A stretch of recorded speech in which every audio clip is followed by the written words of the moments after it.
In 1971, actually, not here, Bahulaban.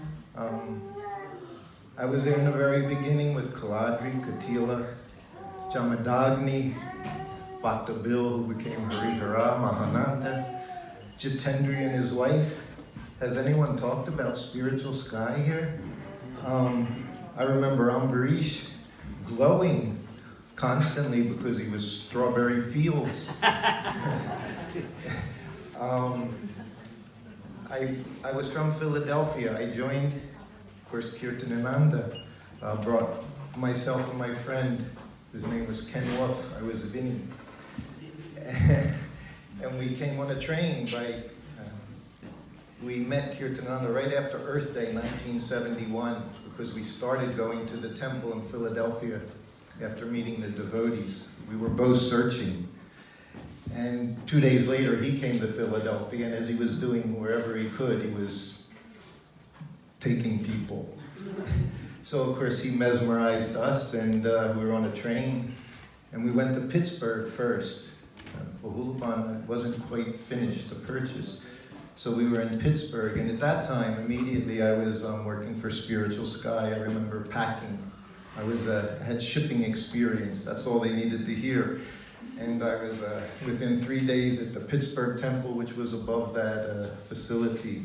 So the temple room was the size of a basketball court. And of course, they told me right away that you clean the floor, you clean your heart. So I became cleaning the temple room every day. And 3 days later, I was temple commander and blowing the conch shell 4 o'clock in the morning in front of everyone's door, which was important there because the place was very ghostly haunted. It was a bar underneath, among other things. But after a few weeks, then we went to Bahulaban, myself, and who became Yadavananda, my brother Yadavananda. We came together. And I remember him in the barn. We used to do Spiritual Sky in the barn. And he was filling oil bottles, our Spiritual Sky oils, and of course the incense. It was everywhere. The smell of the cheap chemicals. And Strawberry Fields was number 1. I think number 2 was patchouli. Jitendriya, he was East Coast manager. So again, we were shipping from here. I did many things in 16 months before I left with Prabhupada. That's why I feel embarrassed in front of all of you and what you've done here, hearing what you've done for Prabhupada. I was an inmate, but I got an early release. I can't imagine if Kirtanananda, everything happened so fast. But in the meantime, I was milking 6 cows a day in Bahulaban at one point. I remember there. And that's why I feel we had no austerities in the beginning in Bahulaban. We had inherited cows that a couple came down from the Vrindaban farm. We had milk. Jersey, it was the Jersey cows. So there was no cream separator. That took a few months before that demon showed up in Bahulaban farm, right outside the door, this ugly machine, and it took all the cream out. Until that time, we thought milk was yellow, because all the cream, that's what we were drinking. Katila was making granola every morning. 4 or 5 months later, from 16 cups of granola went down to 1 cup, and so the milk, we still had milk. And when we first got there, we cleaned out the chicken coop. Of course, that became a residence. Just had the well outside. Inside there was no water, no kitchen facilities, but everything got worked out. I remember Kirtanananda telling me, there was some electrical things, so he had me fixing the electrical things. I had never done any. I was 19 years old, and I said, "Well, look, you have to turn anything off." He said, "Just make sure you touch one wire at a time, and you'll be okay." So that's what I did, and that worked. So we got through that day. myself and Yadavananda, like everyone, we worked hard. Everyone at that, we chanted our rounds before Mangal Artik. And I remember at one point we got caught because we were always stealing the milk sweets from Mangal Artik sweets. And they were kept in the cabinet. And of course there was a lock and key on it, but us being as smart as we were, you had the hasp where the screws were showing on the outside. So all you had to do was unscrew the 3 screws. And in 2 minutes you had sweet rice and sandesh, rasgulla. So we were doing this for a number of days before finally someone, found us out, and they went up to Kirtanananda. He was very practical. I liked his style a lot in those days. And they said, Shruta Kirti Yadavananda, they're stealing the milk sweets. We didn't take all of them because that would have been too obvious. Just took a little from each. And he said, I don't care what they do as long as they're up 3 o'clock in the morning and chant all the rounds. But of course they fixed the lock at that time. But it was a wonderful time. It was mending fences, and of course, then, there was that fateful time, I guess, I went to Los Angeles for my second initiation. Myself and Kaladri, and we all went in the van with Kirtanananda. And that's when I was with you, Shruti. Yadu was there. So it was like a typical, it was nice, like New Vrindaban style, no windows. But anyway, we got there, and immediately somehow or other, got service to Prabhupada. That's what happened. Because of Kirtanananda.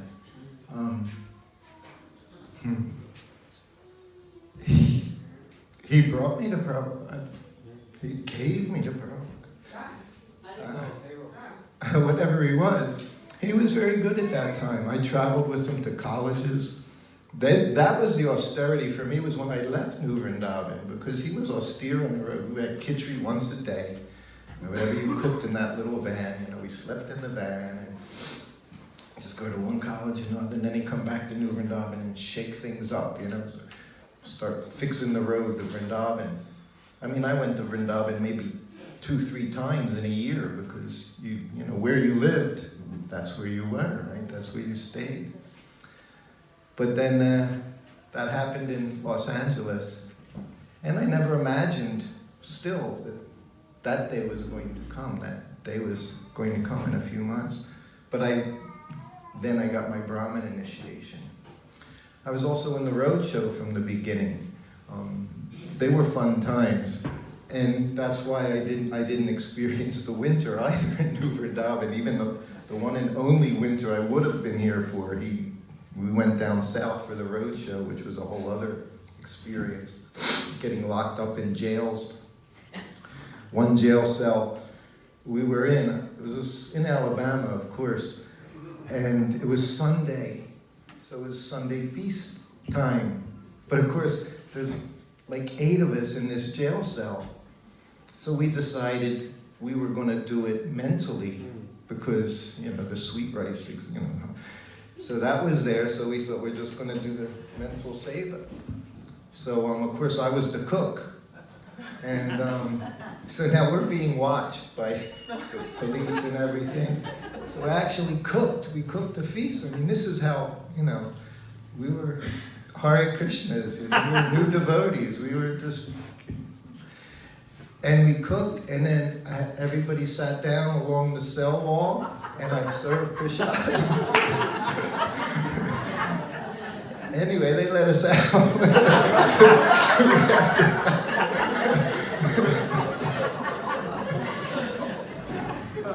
In the Radha Damodar party, I remember we stopped at a Radha Damodar. We tied up at ropes. I was helping Shilavati, the first pujari there, and I had a very bad mishap one day, because I would carry from the temple. I was carrying her into the bus, Radharani, and I dropped her.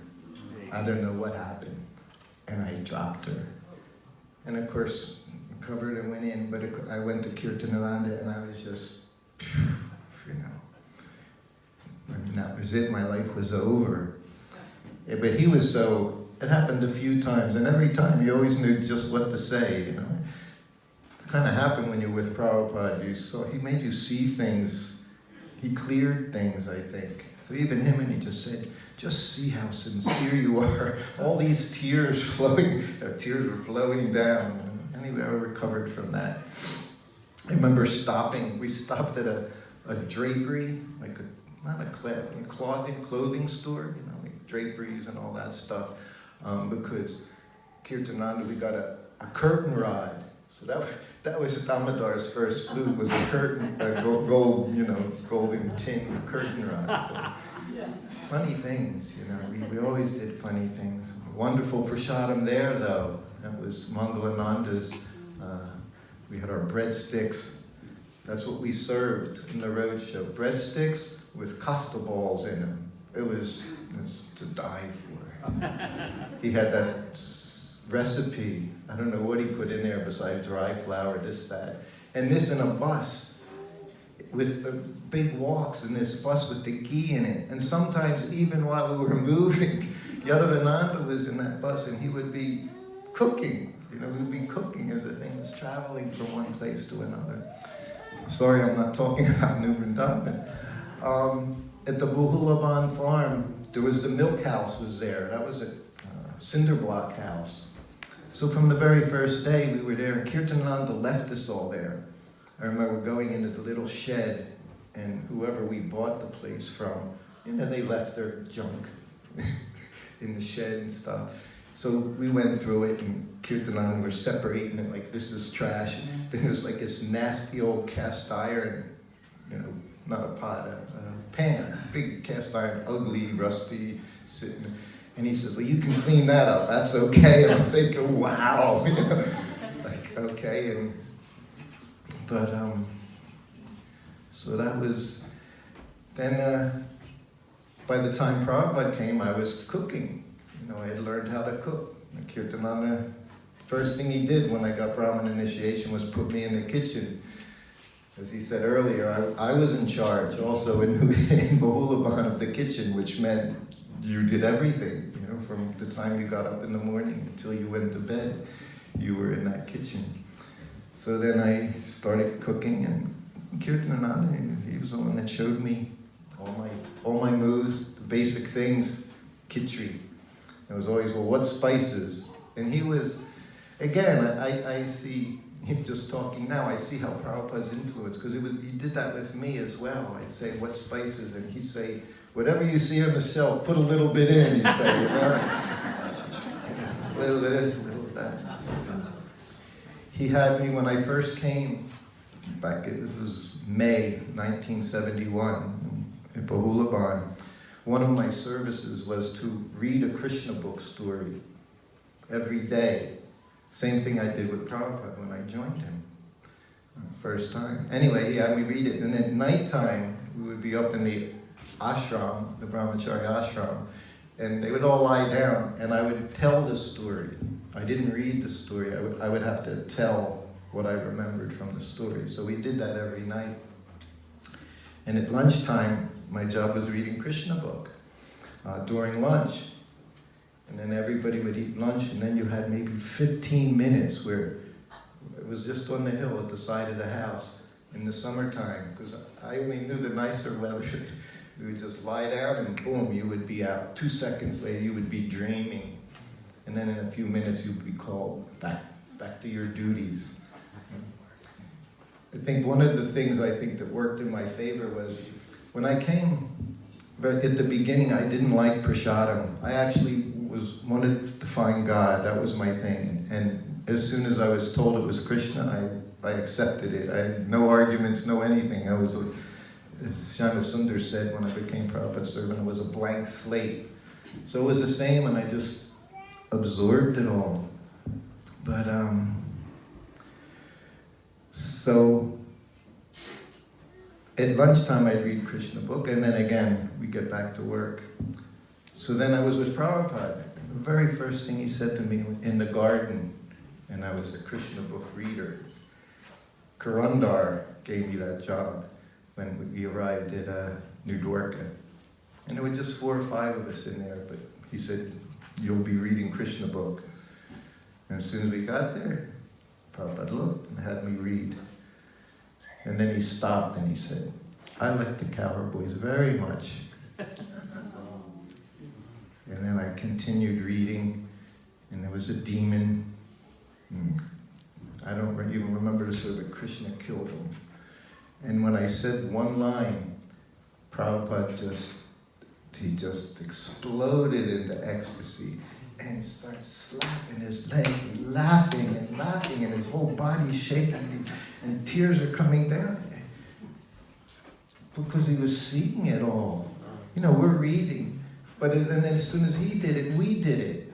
Because we didn't do it because of the story, because even I'm reading it, I'm not even hearing it. But Prabhupada was hearing it, seeing it, feeling it, everything. And when I saw that, I thought, that's Krishna consciousness. You know, that's what I want, you know. And I would marvel at Nanda Kumar in the temple room in the morning, you know, giving Prabhupada his glasses, putting the book out. I think, wow, what a service.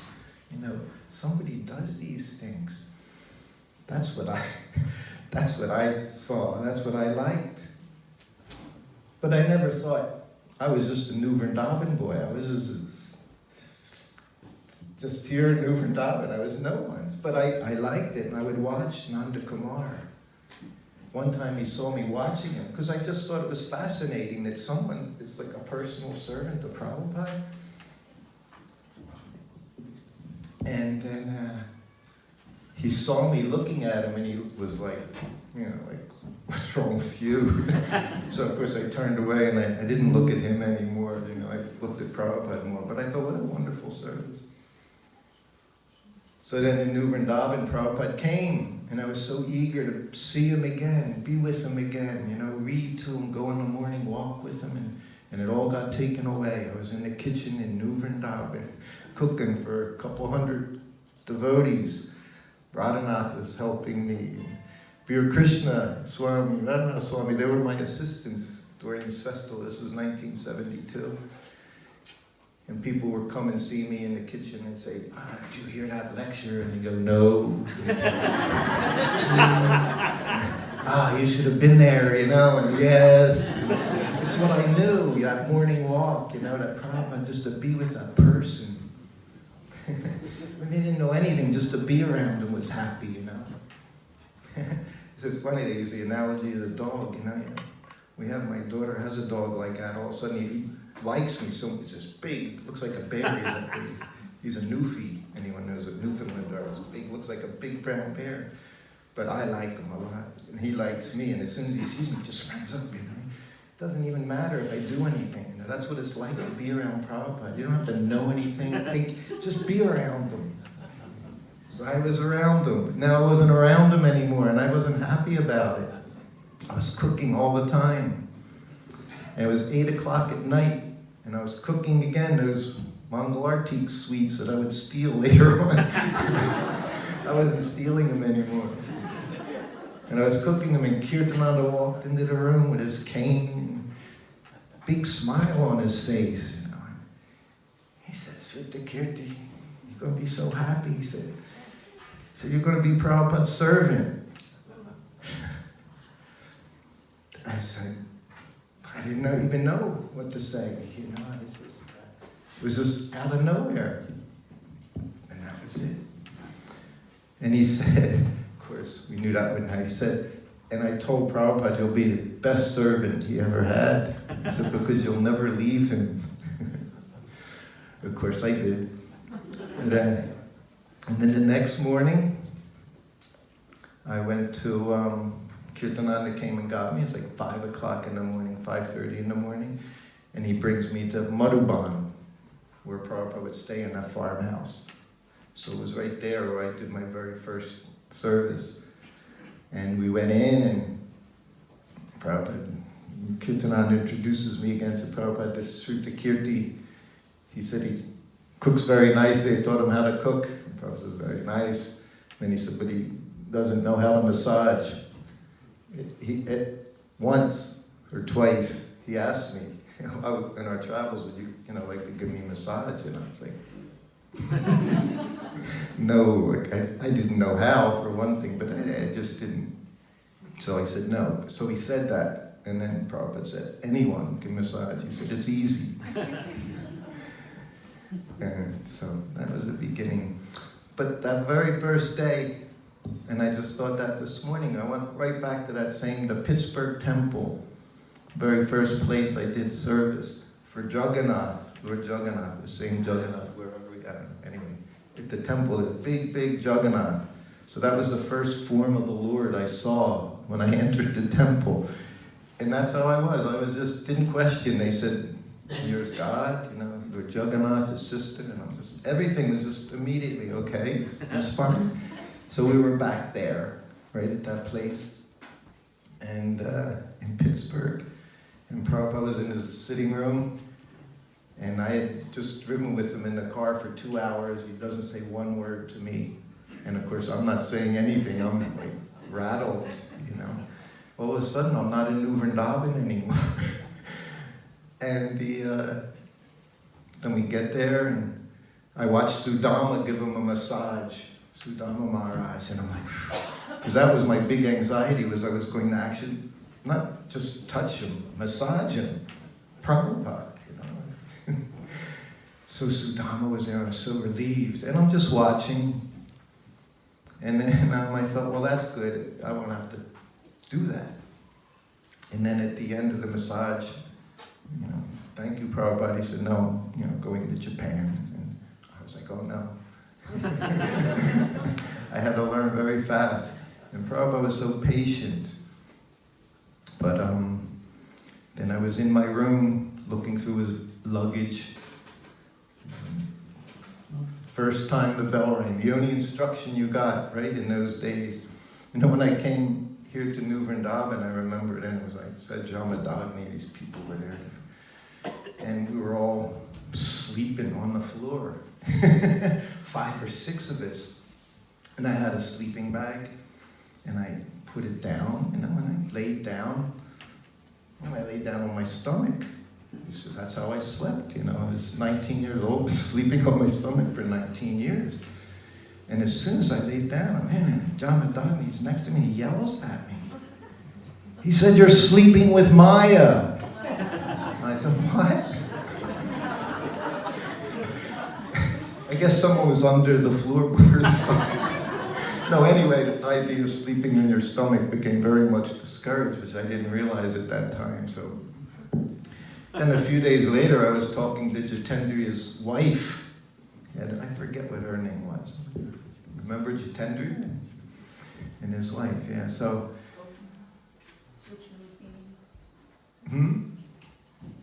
yeah. Yeah. Anyway, she was nice. She was pleasant, and to me, she was even though I didn't even know the term then, she was like a mother. Because I was 19, and some of these people were ancient, 25, 26, 20. Some were even, I think, 30. I remember seeing Trivikram. He looks the same now as he did in 1971. He looked old, and now he looks kind of the same, and I recognize him so much. But, I'm sorry, where was I? What was I going? Yes, I was sleeping on my, well, I didn't do that anymore, and I learned to make them cope and really, really tight, And we didn't do it once, we did it 3 times. We go back and forth and back. You were talking to the mother, you said. Talking to the mother, that's what you were Yeah. I was getting back to her. So she was talking to me, and again, this devotee comes up to me, he says, do you want to get married? And I'm like, huh? He says, what are you doing talking to a woman? I said, I don't know. She started talking to me, and I was talking back. So those influences were already there very early. The men, nobody talked to you, They just do your service, just do your service. She was a little friendly, so that was bad. But so that was the early times there. But then I remember this, yes. What did Kirtanananda give you when you became Prabhupada's servant? He was Kirtanananda. He was very smart, He wasn't. So And I asked him much at the Bhakti Center, maybe 10 years ago or so, 15 years ago, whenever I saw him, he was in a wheelchair, and I came up and I said, you know, when you had me go with Prabhupada, I said, was that a plan you had? Like, were you, you know, because it seemed like he actually set me up for it. He had me do personal service to him, he put me in the kitchen, so I was thinking, and he asked me to give massage, you know, once or twice, so I said, was there a plan? And he said, no. He said, just Prabhupada came, didn't have a servant. He said, I guess it was between maybe me and Kaladri or something, but I was obviously the one, you know, that would have been, because I wasn't a manager. So it worked out well. So that's, yeah, so that was that. And then he gave me a framed picture of Radha Vrindavan Chandra. So he said, you keep that, because Prabhupada had, you know, he knew everything. So Prabhupada had his white bag, so along with all his other desk items that would go in that bag was the picture of Radha Vrindavan Chandra. So wherever we went, we would put the picture. I would put the picture on Prabhupada's. So I was like the, you know, the infiltrator. I was the spy, you know, for New Vrindavan. And that's what he said, because, like, you know, he would send me things, Kirtananda, like little questions or things at times. And actually, the very first time I ever wrote about Prabhupada was weeks after being with him. 2 weeks we were in Vrindaban, and I started writing Kaladri. And I'd write him these letters. And reading these letters, I just was reading them today. I was in tears reading how nice things were, how nice my consciousness was at that time. You know, I was so much appreciated being with Prabhupada. And I remember Prabhupada, devotees in New Vrindaban, they're offering arati to the cows. You know, Prabhupada would shake his head. He said, tell them to polish their hooves, he said, and horns, and brush them. He said, you don't do arati to cows. You know, he said, do what they like. He said, just brush them. So whenever there was some question, you know, I would get to pass it on. So that was one of my duties. And then, of course, I should stop here. I'm sorry. Yes. No. No, there's more, and we have more time with you on other days too. Yeah. Okay. And so